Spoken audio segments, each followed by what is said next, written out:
అంటే రాజ్యాంగాన్ని క్రిస్పీగా రాయించి వేలు ఇవి లక్షలు కావాలి, మొత్తము గ్రామాల ఇవన్నీ పంచాలి, రాజ్యాంగం మీద ట్రైన్ చేయాలి. ఇగో ఇవి మన హక్కులు, ఇవి ఉన్నాయి, రాజ్యాంగం మనకు హామీ ఇచ్చిన వాగ్దానం చేసిన హక్కులు ఇవి అని మొత్తం స్టేట్ అంతా పంచే ప్రయత్నం చేయాలి సార్. మీరు ఈ ప్రయత్నము ఆగొద్దు. ఈ ప్రయత్నం పాఠ్యాంశాల దాకా ప్రతి విద్యార్థి చదువుకునేటట్టు, ఓహో నాకు ఈ హక్కు ఉంది, నాకు ఈ హామీ ఉంది, నాకు ఈ వాగ్దానం ఉంది అని విద్యార్థి దశ నుంచే రాజ్యాంగం పట్ల అవగాహన ఉండాలి. ముఖ్యంగా జెండర్ ప్రజాస్వామ్యాల గురించి కూడా రాజ్యాంగం వాగ్దానం చేసింది. కుల మత జెండర్ వివక్షలు లేకుండా అందరికీ సమాన హక్కుల్ని వాగ్దానం చేసింది రాజ్యాంగం. కానీ ఈ జెండర్ ప్రజాస్వామ్యాల్లో భారత రాజ్యాంగం వాగ్దానం చేసింది, జెండర్ ప్రజాస్వామ్యాలు ఉండాలని వాగ్దానం చేసింది రాజ్యాంగం, హామీ ఇచ్చింది రాజ్యాంగం. ఇప్పుడు ఆ రాజకీయ హామీ పత్రాన్ని మహిళలకు సంబంధించి మహిళా వివక్షలు ఉండకూడదు, మహిళ అనే వివక్ష ఉండకూడదు, అందరికీ సమాన హక్కులు ఉండాలి అని రాజ్యాంగం ఒక వాగ్దానం ఇచ్చింది, ఒక హామీ పత్రం ఇచ్చింది, ఒక భరోసా ఇచ్చింది, ఒక బలం ఇచ్చింది రాజ్యాంగం. కానీ మహిళలు అంటే ఏ మహిళలు? ఇప్పటికీ 74లో 55 మంది ఓసీ మహిళలు ఉన్నారు. 14% పార్లమెంట్ లో అంటున్నారు. ఎంతమంది ఉన్నారు? ఏ మహిళలు ఎంతమంది ఉన్నారు? అరే 28 రాష్ట్రాల్లో స్టేట్ కు ఒక్క మహిళ కూడా ఎస్సీ మహిళ లేదు. కేవలం 11 మంది ఉన్నారు ఎస్సీ మహిళలు, 11 మంది మాత్రమే. వీళ్ళు 55 మంది ఉన్నారు.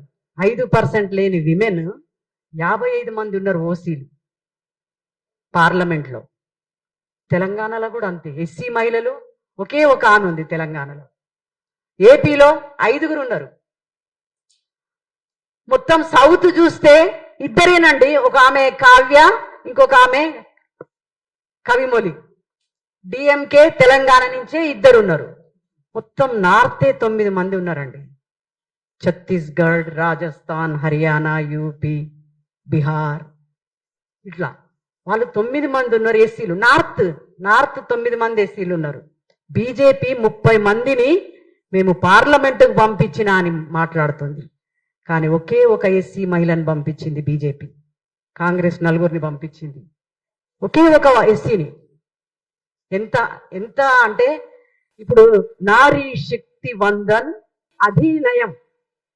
అధినియం నారీ శక్తి వందన్ అధినియం అని మాట్లాడుతుంది. ఇవాళ మోడీ విమెన్ రిజర్వేషన్ బిల్లు మీద మాట్లాడుతున్నాడు, కానీ ఇక్కడ సబ్ కోటా లేదు.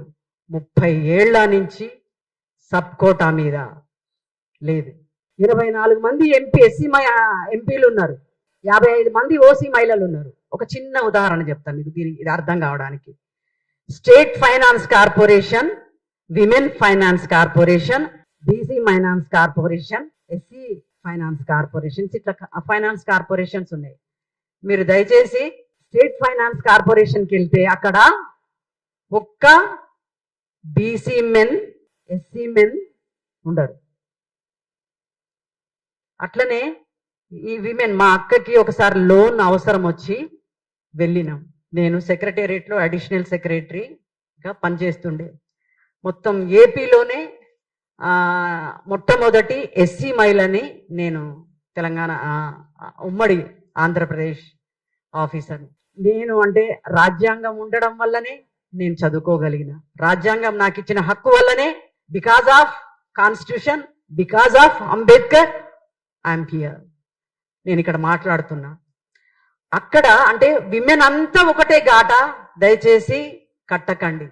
ఎందుకంటే విమెన్ ఒకటే కాదు అని ఆ బిల్లు 87 బిల్ అప్పుడు, అంటే విమెన్ రిజర్వేషన్ బిల్ అప్పుడు ఐక్యత పోతుంది మహిళలకి. మహిళలంతా ఐక్యత ఎక్కడ ఉన్నారండి? మున్సిపల్ కార్పొరేషన్కి వెళ్ళండి, రోడ్లు ఉడిచే ఆడోళ్ళు అంత ఎవరు? ఎస్సీ మహిళలు. ఒకటి అరా బీసీ మహిళలు, ఒకటి అరా ఎస్టీ మహిళలు. ఇప్పుడు 30,000 మున్సిపల్ వర్కర్స్, రోడ్లు ఉడిచే మా వర్కర్స్ ఉన్నారు. ఆ మహిళలంతా ఎవరు? వీళ్ళంతా ఊడ్చే మహిళలు. దాంట్లో మీకు ఒక్క బ్రాహ్మణ మహిళ కానీ వేరే ఆధిపత్య కులాల అంటే వ్యవస్థల్ని ఎవరైతే నడిపిస్తున్నారో ఆ వర్గాల ఆ కులాల మహిళలు మీకు కనిపించరు. ఈ మహిళలే అందరినీ ఒకటే ఘాట. అంటే ఆ ఉదాహరణ చెప్తా.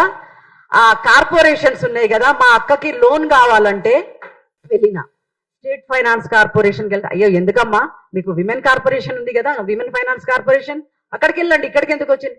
అక్కడికి వెళ్ళినాం.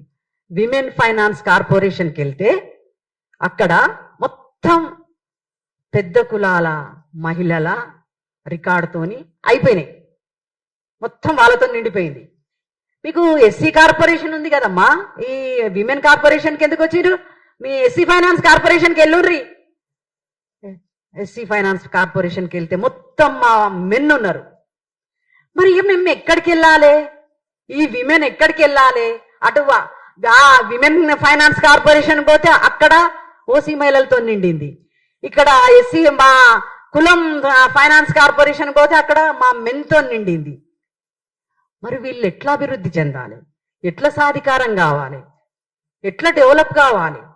ఏంది వీళ్ళ పరిస్థితి? మహిళల కార్పొరేషన్స్ ఇచ్చినాం కదా. నేను ఈ సందర్భంగా చెప్పదలుచుకుంది ఏంటంటే, సార్, ఎస్సీ మహిళా కార్పొరేషన్ ఉండాలి సార్, ఎస్టీ మహిళా కార్పొరేషన్ ఉండాలి, ఎస్టీ మహిళా ఫైనాన్స్ కార్పొరేషన్ ఉండాలి. ఎందుకంటే వీళ్ళు అటు లేదు, ఇక్కడ ఇది లేదు. సో సేమ్ పాలిటిక్స్ లో కూడా, అధికారంలో కూడా విమెన్ రిప్రజెంటేషన్ 55 అంటే 74లో 55 మంది ఓసీ విమెన్ ఉన్నారు, 24 మంది మా మెన్ ఉన్నారు. వీళ్ళు తక్కువ 11 మంది, మొత్తం 28 స్టేట్స్ లో 8 యూటీల్లో కేవలం 11 మంది. అంబేద్కర్ మేము అంటే ఈ ఉద్యమ మహిళా పుస్తకాల్లో అంబేద్కర్ మా గురించి మాట్లాడిండు, సింపోజియమ్స్ పెట్టిండు, మీటింగ్స్ పెట్టిండు, డిస్కషన్స్ పెట్టిండు, డిబేట్స్ పెట్టిండు అని వాళ్ళ పుస్తకాల్లో మనం చదువుతుంటాం. 1970s లో కాదండి, ఐక్యరాజ్య సమితి విమెన్ అని ప్రకటించింది. 1920లోనే బిఆర్ అంబేద్కర్ విమెన్ మీద స్టడీ చేయడం మొదలుపెట్టిండు. 1920s నుంచి ఆయన హిందూ కోడ్ బిల్లు చాలా ముసాయిదాలో చాలా ప్రియాంబుల్ గా రాసిండు ఆయన. ఇది హిందూ మహిళల స్వేచ్ఛా స్వాతంత్రాల కోసం ఏర్పాటు చేయబడిన బిల్లు. వివాహ హక్కు, విడాకుల హక్కు, ఆస్తి హక్కు. ఇవి ఎస్సీ మహిళలకు విడాకుల హక్కు అనేది ఏం లేదు. పంచాయతీ పెట్టుకొని ఇంకో పెళ్ళైన తర్వాత ఇంకో భర్తను చేసుకోవచ్చునే ఒక డెమోక్రసీ ఉంది. వివాహము నచ్చినైనని వివాహం చేసుకునే ఒక డెమోక్రసీ ఉంది ఈ కులాల్లో. ఇంకొకటి అండి, సతి అంత భారతదేశంలో మహిళలందరికీ ఉన్నదని చెప్తారు. సతి భారతదేశంలో మహిళలందరికీ లేదు, కేవలము త్రివర్ణాల మహిళలకు మాత్రమే ఉంది. క్షత్రియ, వైశ్య, బ్రాహ్మణ కులాల మహిళలకంటే నేను చచ్చిపోతే అది బతకొద్దు, అది కూడా నాతోనే సావాలి. ఇంత దుర్మార్గము బీసీ కులాల్లో కానీ, ఎస్సీ కులాల్లో కానీ, బహుజన కులాల్లో, ఏ కులాల్లో అంత దుర్మార్గం లేదు. కానీ మనకి ఇది చెప్పరు, మనకి ఇవి పుస్తకాల్లో ఉండవు, మనకు పుస్తకాల చరిత్రల్లో ఉండవు. ఇది కేవలం త్రివర్ణాల మహిళలకు మాత్రమే సంబంధించిన దుర్మార్గం అని చెప్పరు. కానీ పునర్వివాహాలు మనకు కామన్ అండి. పునర్వివాహాలు మన విమెన్ కి, మన సమాజాల్లో పునర్వివాహం కామన్. ఆ డెమోక్రసీ ఉంది. వితంతు వివాహం, భర్త చచ్చిపోతే ఇంకొక ఆయన చేసుకోవచ్చు. ఇది మాట్లాడరు. ఆధిపత్య కుల మహిళా భావజాలం నుంచి, ఆధిపత్య కుల మగవాళ్ల భావజాలం నుంచి మాట్లాడతారు. మనోడు వంట ఇంటి జైలులో చెల్లెమ్మ నిన్ను ఖైదీ చేసిరా. అరే నీకు వంటిల్లేడున్నది, అది ఆమె జైలు ఎందుకు అయింది? అరే గడప దాటితే గాని కడుపు నిండని జీవితాలు. 4 గోడల మధ్య వంట ఇంట్లో గంట కలుపుకుంటా ఉంటదా? ఎవరున్నారు ఇది? అక్కడ మనకు మొత్తం ఇంటర్నేషనల్ గా ఇండియన్ విమెన్ అంటే కిచెన్ టు కింగ్ మేకర్స్ అనే ఒక నినాదం నడుస్తుంది. Kitchen to king makers. భారతదేశ విమెన్ అంటే కిచెన్ లో వంట ఇంటి కుందేళ్ళు అని ఉంది. కాదండి, ఇది చాలా అబద్ధం. దీన్ని మనం మాట్లాడాలి. ఒక సగం జనాభాని మనం మాట్లాడట్లేదు. సగం జనాభా మీద ఎంత దుర్మార్గం నడుస్తుందో మాట్లాడట్లేదు. ఆడవాళ్ళు అంటే అబలలు. ఎక్కడండి అబలలు? బస్తాలు మోస్తారు అంటే హమాలీ పనులు చేస్తారు. ఎస్టీలు అడవిలకు పోండ్రి, ఎంతెంత మోస్తారు. గూడాలకు పోండ్రి, ఆడోళ్ళు ఎంతెంత బరువులు మోస్తారు. అబలలు అందామా అండి? బావులు తవ్వుతారు, బంటాలు తీస్తారు, రోడ్లు వేస్తారు, డాంబర్ రోడ్లు వేస్తారు, బండెడ్ చెత్త ఎత్తిపోస్తారు. వీళ్ళు అబలలా అండి? ఎందుకు ఇంటర్ప్రిట్ చేస్తున్నారు ఇక్కడి విమెన్ని? ఇక్కడ విమెన్ కష్టజీవులు, ఇక్కడ విమెన్ ఆత్మాభిమానం ఉన్న విమెన్. వీళ్ళకు చదువులు లేవు, వీళ్ళకు ఉపాధి లేదు, వీళ్ళకు మానవ హక్కులు లేవు. ఇది మాట్లాడండి. కిచెన్ టు కింగ్ మేకర్స్ అంటే వీళ్ళు కిచెన్లో లేరు. అంటే కిచెన్లో ఉన్న వాళ్ళని నువ్వు కింగ్ మేకర్స్ చేస్తావా? కిచెన్ బయట ఉన్న వాళ్ళ సంగతి ఏంటి? చాలా దుర్మార్గంగా మనోళ్ళు కూడా వంట ఇంటి జైలులో చెల్లెమ్మ నిన్ను ఖైదీని చేసిండ్రని. నీకు వంట ఇల్లు లేదు, నీ చెల్లె ఖైదీ కాదు. ఆమె బయటకు పోతే ఆమె బయట పని చేస్తుంది, శ్రమ చేస్తుంది. ఆమె హక్కులు రాజ్యాంగంలో భద్రపరిచి ఉన్నాయి, బలంగా ఉన్నాయి. అవి మాట్లాడట్లేదు. హిందూ కోడ్ బిల్లు, వివాహము, విడాకులు, ఆస్తి హక్కు. ఆస్తులు లేవు మాకు, ఇవి మాకు సంబంధించింది కాదు. ఆ తర్వాత దాన్ని అందరి మీద అప్పుడు వ్యతిరేకించి ఆ బిల్లు వీగిపోయేటట్టు చేసి అంబేద్కర్ని ఆత్మక్షోభ పెట్టి ఆయన బయటికి పంపించి తర్వాత మళ్ళా దాన్ని అవే ఇవి కంటిన్యూ చేసిండ్రు. అది డౌన్ ట్రాడన్ అనగారిన మహిళల వరకు చేరకుండా చేసిన దుర్మార్గమే ఆ బిల్లును వీగిపోయేటట్టు చేసిండ్రు. ఆమె నైటింగేల్ సరోజిని అని మొత్తుకుంటారు. ఆమె బయట పెద్ద గొడవ చేసింది దానికి వ్యతిరేకంగా, బిల్లుకు వ్యతిరేకంగా. చాలా మంది అక్కడ ఉన్న ఎంపీలు బాబు రాజేంద్ర ప్రసాద్, నెహ్రూ ఎట్సెట్రా, ఆధిపత్య కులాల మహిళలు, వ్యవస్థల్ని ఆపరేట్ చేస్తున్న మెన్, అందులో విమెన్ కూడా కలిసి దాన్ని వీగిపోయేటట్టు చేసిన తర్వాత దాన్ని కంటిన్యూ చేస్తున్నారు. విడాకులు, ఆస్తి.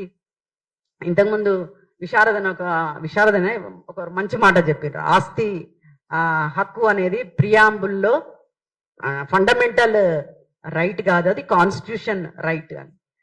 సో ఇట్లా ఉండే అంటే ఇట్లా వ్యవస్థలు విమెన్ అంతా ఒకటే అని కమ్యూనిస్టు విమెన్ ఆర్గనైజేషన్స్ కూడా మహిళా బిల్లుని యాజ్ ఇట్ ఈజ్ గా పెట్టండి, మీరు ఐక్యతను దెబ్బతీస్తున్నారని మాట్లాడుతున్నారు. దొర్సాని జెండర్ పాలిటిక్స్, దొర్సాని కింద పనిచేసే ఆమె జెండర్ పాలిటిక్స్ ఈక్వల్గా ఎట్లుంటాయండి? ఈక్వల్గా ఎట్లుంటాయి? కానీ ఈక్వల్ చేసేసిండ్రు. దీనివల్ల ఇగో ఈ ఫైనాన్స్ కార్పొరేషన్ లాగా, ఇగో ఈ అంటే వీళ్ళని అధికారంలోకి రానివ్వని పరిస్థితులు. సో మన విమెన్ గురించి మాట్లాడాలి. మీ విమెన్ మా విమెన్ అనేది ఇదిగా మాట్లాడాలి. మన మీద పెట్టిన ఇగో ఇట్లాంటి భ్రమల్ని, అందరికీ ఉందనే భ్రమల్ని, అరే నాకు లేదు కదా, నా కమ్యూనిటీస్లో లేదు కదా, నా సమాజంలో లేదు కదా, నా సమూహాల్లో మహిళలు ఇట్లున్నారు కదా, దొరసాని వేరు, ఇక్కడ ఈమె వేరు కదా, వీళ్ళందరిని ఒకే ఘాట ఎట్లా కడతారు? సో ఉపకోట అనేది రావాల్సిందే. తర్వాత ఈ మ్యాండేటరీగా కాన్స్టిట్యూషన్ లో మ్యాండేటరీగా ఎస్సీ విమెన్ కి, ఎస్టీ విమెన్ కి రావాల్సిన శాతం కూడా దయచేసి మనము అంటే ఎస్సీలుగా, బీసీలుగా, ఎస్టీలుగా ఉన్న బాధితులు మన ఇంట్లో ఉండే మహిళల గురించి కూడా వాళ్ళకు జెండర్ ప్రజాస్వామ్యాల్ని కల్పిద్దాము. అట్లా జెండర్ ప్రజాస్వామ్యాల్ని కల్పించి చూపించింది బుద్ధుడి నుంచి, పూలే నుంచి, అంబేద్కర్ నుంచి. అంబేద్కర్ ఒక 20-25 ఏళ్ళు పనిచేసిండు విమెన్ మీద. వాళ్ళ సతి ఎట్లుంటది, ఇది మాది కాదనే దృష్టితోని ఆయన రాసిండు.